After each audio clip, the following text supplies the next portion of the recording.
Hello students, इस video में हम लोग पढ़ेंगे commerce chapter 2 that is capital fixed and working.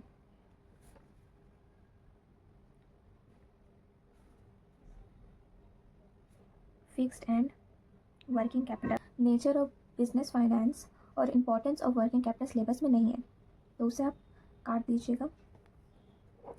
तो सबसे पहले बात करते हैं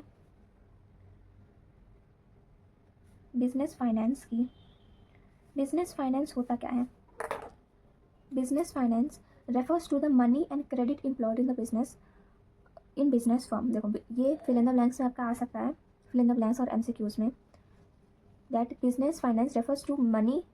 बिजनेस फाइनेंस मतलब होता है मनी, और जो क्रेडिट एम्प्लॉयड होते हैं बिजनेस फर्म में, मीन्स जो भी आपका उधार से आपका काम चलता है, ठीक है, उधार जो भी चीज़ें होती रहती हैं बिजनेस फर्म में in the regular business operation में, मनी और क्रेडिट का जो प्रोसेस चलता रहता है ऑपरेशन में, उसे हम लोग कहते हैं business finance. Business finance refers to the money and credit employed in business firm, ठीक है।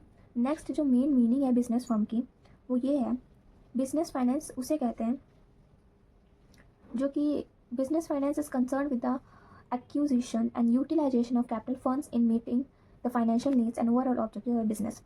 मीन्स बिजनेस फाइनेंस का जो मेन काम होता है, मतलब बिजनेस फाइनेंस आप खुद सोचो कि आपने बिजनेस में पैसे लगाया, ठीक है, जैसे हम कहेंगे कैपिटल फंड। अब उस कैपिटल फंड को आपको यूज़ कैसे करना है, यूटिलाइज कैसे करना है, किन चीज़ों में? पहला, आपका जो बिज़नेस आपने खोला है उसमें जो भी फाइनेंशियल नीड्स आ रही उसे कैसे पूरी करें, और दूसरा कि आपका जो आपने जो कंपनी खोली है, जो बिज़नेस खोला है, उसका मेन ऑब्जेक्टिव क्या है, उसे फुलफिल करने के लिए, ठीक है, बिजनेस फाइनेंस को अच्छी तरीके से यूटिलाइज करना। That is means capital fund को अच्छे से यूटिलाइज करना, उसे कहते हैं बिजनेस फाइनेंस। तो यहाँ पर आप मीनिंग लिख लीजिए, business finance is concerned with the acquisition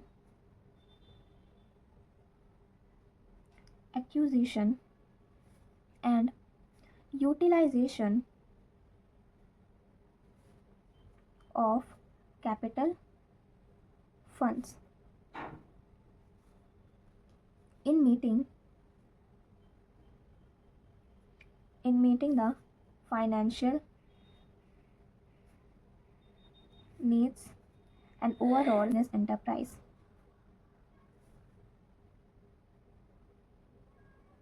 ठीक है। Next is importance of finance for business. Means finance की क्या? First is the firm can meet its liability in time. Means अगर आपके पास अच्छा खासा फाइनेंस होगा तो आप कोई भी लायबिलिटी हो आपके बिजनेस में, तो उसको ईजिली उस लायबिलिटी से आप निकल सकते हैं, ठीक है। सपोज़ आपका एक बिज़नेस है कोई भी, या आपकी मान लो एक शॉप है, तो उसमें कोई आपसे सामान उधार में अगर ले भी जाता है तो आपके पास अच्छा खासा फाइनेंस है जिससे आप और आपके अपने गुड्स परचेज़ कर सकें। आप ऐसा नहीं हो सकता कि मतलब उसने पैसे नहीं दिए, तो आप उसने पैसे नहीं दिए तो उसकी वजह से आप और सामान नहीं ला पा रहे, तो ऐसा नहीं होगा अगर आपके पास अच्छा खासा फाइनेंस होगा तो। देन है the firm can take advantage of business opportunities. अगर आपके पास अच्छा खासा फाइनेंस है तो कोई भी मार्केट में न्यू टेक्नोलॉजी आती है तो उसको आप यूज़ करके अपने बिजनेस को, उसका तुरंत परचेज़ करके आप अपने बिजनेस को बढ़ा सकते हैं। The firm can carry on it's business smoothly without any interruption. जो फर्म है वो अपने, अगर उसके पास अच्छा खासा फाइनेंस है तो वो अपना बिजनेस स्मूथली रन कर सकती है बिना किसी भी इंटरप्शन के, बिना वो अगर आपके पास फाइनेंस है तो कंपनी कभी लॉस में नहीं जाएगी, कभी इंसॉल्वेंट नहीं होगी, ठीक है। The firm can face recession, trade cycle and other crisis more easily and confidently. अगर मान लो जैसे अभी लॉकडाउन हुआ था, अब लॉकडाउन में जिन लोगों के पास अच्छा खासा फाइनेंस था तो उन्हें मतलब इतना दिक्कत नहीं हुई, उनका बिजनेस ठीक है थोड़े टाइम के लिए बंद हुआ, पर बंद था, पर जब लॉकडाउन ख़त्म हुआ तो उन्हें अपना बिजनेस वापस स्टार्ट किया। पर कुछ लोग का क्या था कि लॉकडाउन हुआ तो उनके पास फाइनेंस नहीं था, उनके पास पैसे नहीं थे, तो उनका बिजनेस एकदम से बंद हो गया, फिर वो वापस दोबारा मतलब अपना बिजनेस वापस स्टार्ट ही नहीं कर पाए, ठीक है। There the finance haves to bridges the gap between production and sales. Means suppose आप एक मैन्युफैक्चरिंग कंपनी में हैं, आपने एक प्रोडक्ट बनाया, उसके बाद उसको होलसेल या रिटेलर को मैं सेल कर दिया। अब आप क्या तब तक वेट करेंगे कि नहीं, वो जब प्रोडक्ट मेरा सेल होगा तो उससे जो पैसे मुझे मिलेंगे तब मैं जाके दूसरा प्रोडक्ट बनाऊँगा? नहीं, आपके पास फाइनेंस होगा है तो आप एक प्रोडक्ट उधर आप देंगे, उसका दूसरा प्रोडक्ट आप बनाना स्टार्ट करेंगे, उसके बाद उसे मार्केट में सेल करेंगे, उसके बाद बाकी जो आपके प्रोडक्ट सेल होंगे उससे आपको फिर प्रॉफिट होगा। ठीक है, ऐसा। देन नेक्स्ट आते हैं sources of finance for different types of business. Sources of finance for different types of business. अब देखिए 3 टाइप्स के बिजनेस होते हैं। देखें तो पहला होता है सोल, जैसे सोल प्रोप्राइटरशिप बिजनेस होता है तो उसमें कैपिटल लगाना है आपको। पहला होता है सोल प्रोप्राइटरशिप।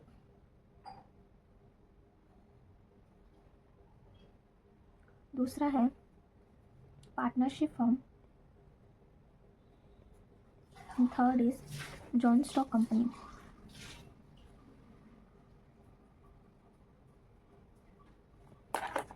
मीन्स अगर बेसिकली देखा जाए तो 3 टाइप्स की बिजनेस होते हैं।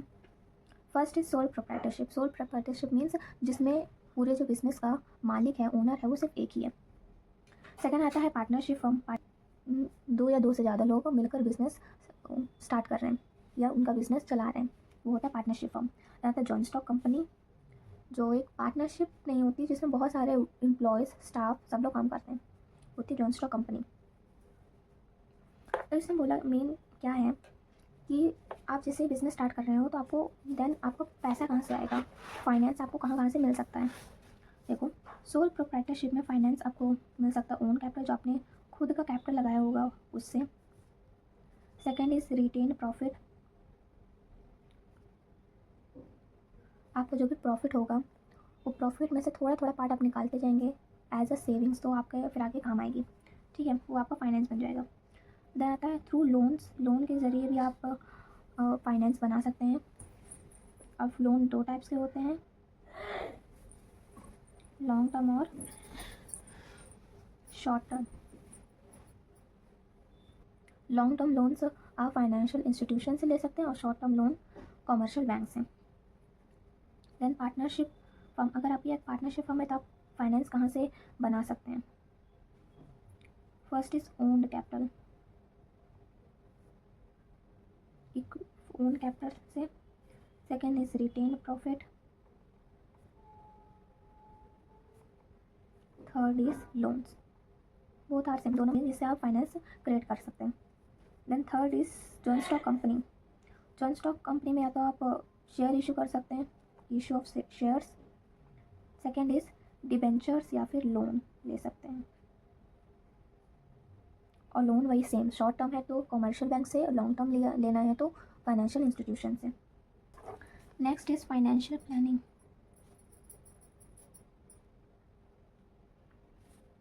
फाइनेंशियल प्लानिंग क्या होता है? Financial planning is the process of estimating the financial requirements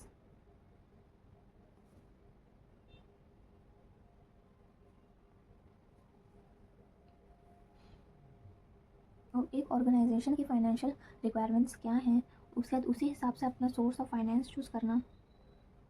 choosing the source of finance, source of funds.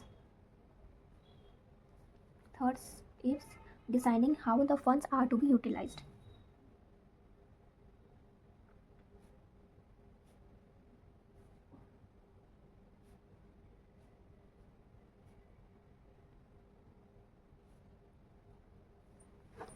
Financial planning वही होता है कि ये एक प्रोसेस है, मतलब आप पहले से अपनी जो रिक्वायरमेंट्स हैं, मतलब आप अपना बिजनेस सेटअप करो, उसका पहले से सोच लो कि मान लो कि ये मिंटू है,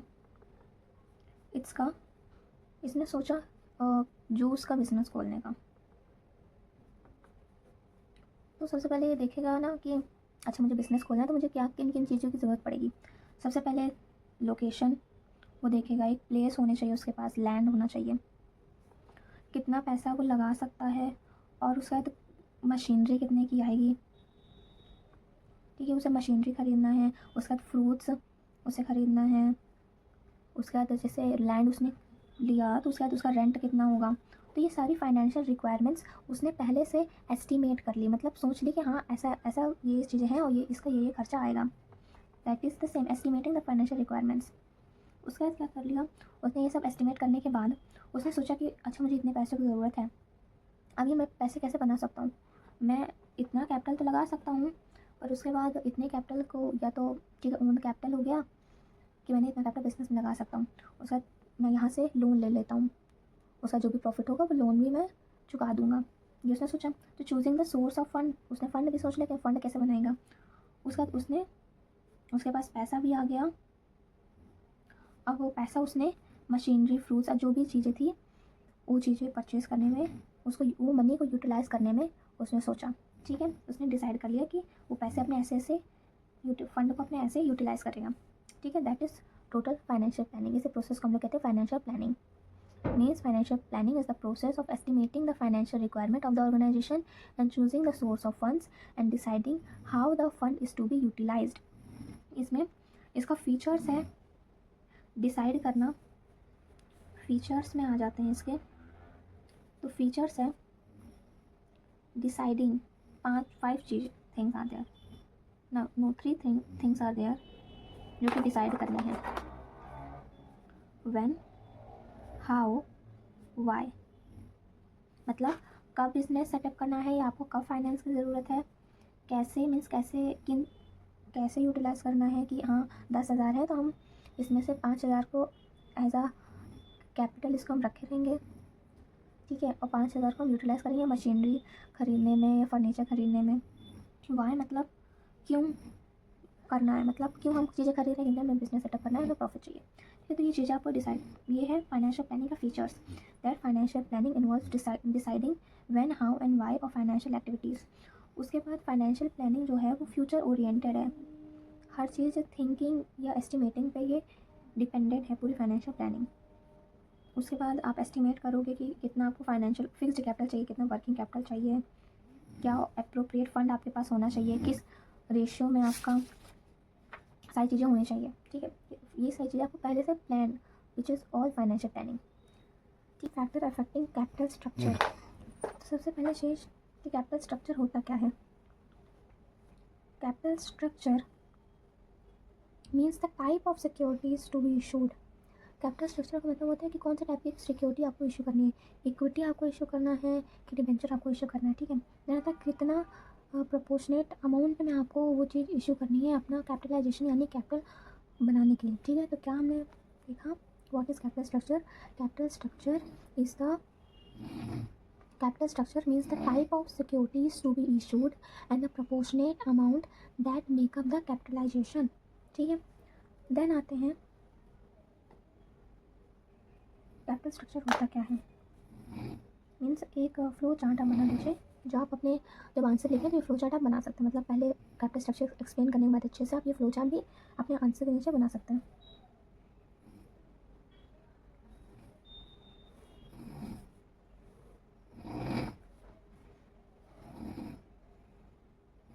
इक्विटी, डेट। इक्विटी कंसिस्ट करती है आपकी share capital, retain earning, ownership fund, और वहीं आपका डेट कंसिस्ट करता है, मीन्स होता है बोरोडेड फंड जैसे कि लॉन्ग टर्म लोन से और डिवेंचर्स। ठीक है, you can write there also कि equity means ownership fund, share capital, retained earning, और डेट मीन्स होता है बोरोडेड फंड्स, बोरोडेड फंड्स में आपका आता है डिबेंचर्स और लॉन्ग टर्म लोन्स। ठीक है, देखो इक्विटी और डेट के रेशियो को हम लोग क्या कहते हैं, फाइनेंशियल लीवरेज और कैपिटल गियरिंग। फाइनेंशियल लीवरेज और कैपिटल गियरिंग। ठीक है, तो अगर आपके डेट हाई है, हाई डेट है, तो इसे क्या कहेंगे? High gearing, high gearing. और दूसरा ट्रेडिंग ऑन थिन इक्विटी। ठीक है, इसका डायग्राम कुछ ऐसे होगा, डेट और दिस इज इक्विटी। ये भी आप ऐसे फ्लो चार्ट के नीचे ड्रॉ कर सकते हैं। कहते हैं अगर हाई इक्विटी है तो होगा लो गियरिंग या फिर ट्रेडिंग ऑन थिक इक्विटी,